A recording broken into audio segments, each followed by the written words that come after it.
শুভ সকাল সবাইকে। আজকে এই যে ড্রাগন গাছে এত ডাল বেরিয়েছে যেগুলো আগের দিন দেখিয়েছিলাম, সেই ডালগুলোকে কেটে ফেলবো।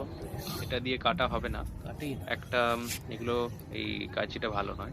ইস! ওটা এই দিয়ে আবার আমরা ড্রাগন খাবো। গাছের এত পরিমাণে ডাল বেরিয়েছে যেগুলো একদম গোড়ার সেইটা না, থেকে ওই যে নিচে বেরিয়েছে, কত যেগুলো নোংরা। যদি না কেটে ফেলা হয় বন্ধ তাহলে করলাম। এই না, না চলো ডালগুলো করতে থাকো। পরবর্তী এটা দিয়ে সময়ে করবো? পুরো এই দেখুন কত ডাল পরে বেরিয়েছে, ফাস্ট করে পুরো দিবি ভিডিও। গাছের জোরটা একেবারে টেনে নেবে। আর এরপরে আর উপরের দিকে তাহলে ডাল বেরোবে না। কে এত কাটছে পরিমাণে বলো? ডাল যদি গাছের গোড়া দিয়ে বেরোয় তাহলে গাছের পুরো সমস্ত শক্তিটাই এই ডালগুলো বড় হয়ে এগুলোকে পুরো টেনে নেবে। আর গাছ পরবর্তী সময় আর কোনোরকম কোনো শাখা প্রশাখা উপরের দিকে যেগুলো আর কি ঝুলিয়ে দিতে হয় সেই ডালে আর কখনোই ডাল বেরোবে না বা সেগুলো বড় হবে না গাছের উপরের দিকে ডালগুলো। তো এগুলো অবশ্যই ভেঙে দিতে হবে। না হলে গাছে কখনোই ফুল বা ফল আসবে না উপরের দিকে।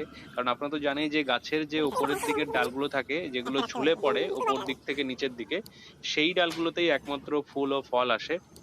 বাকি যে ডালগুলো যেগুলো গোড়া দিয়ে বেরোয়, সেগুলো প্রত্যেকটা ডাল যদি ভেঙে না দেওয়া হয় তাহলে সেই ডালগুলো দিয়ে কখনোই ফুল বা ফল আসে না। গাছের সমস্ত শক্তিটা শুধু টেনে নেয়। আর গাছগুলো পরবর্তী সময়ে আর কোনোরকম ভাবে কোনো জোরই পাবে না ওপর দিকের ডালগুলো।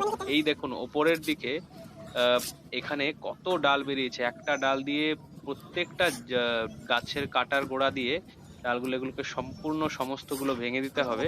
নাহলে এই গাছগুলো, এই যে ডালগুলো আছে, একটা ডাল রাখবো শুধুমাত্র, নাহলে এই একটা ডালেও জোর পাবে না। একটা ডাল উপরেরটা রেখে দেবো, বাকি সমস্ত ডালগুলোকে আস্তে আস্তে করে ভেঙে দেবো।